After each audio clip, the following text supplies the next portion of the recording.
మనకు ప్రతి నెల 18 లేదా 19 తేదీల్లో మొదటి గర్భ దర్శనానికి సంబంధించిన దర్శన టికెట్ విడుదల చేస్తూ ఉంటారండి. ఈ నెల మనకు 19 తేదీన విడుదల చేయడం జరిగింది. ఇవి ఏప్రిల్ నెలకు సంబంధించిన సేవలు. వీటిలో ఏముంటాయి అంటే కనుక సుప్రభాతము, తోమాల, అర్చన, అష్టదళ పాదోద్భనాదన ఈ 4 రకాల సేవలకి మనం లక్కీ డ్రా అనేది వేసుకోవచ్చు అనమాట అండి.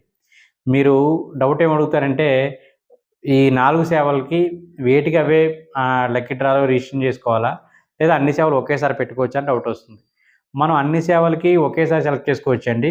లేదా మీకు నచ్చిన సేవ ఏదైతే ఉందో ఒక అర్చనకే వెళ్ళాలనుకుంటే కనుక అర్చన ఒకటే సెలెక్ట్ చేసుకొని మీరు బుక్ చేసుకోవచ్చు.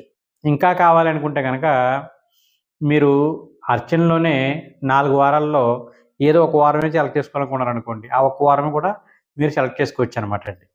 ఓకేనండి. ఈ విధంగా మనం రిజిస్ట్రేషన్ సమయంలో మనకు కావాల్సిన తేదీ, కావాల్సిన సేవ ఇలా బుక్ చేసుకోవడానికి మనకు అవకాశం ఉందండి.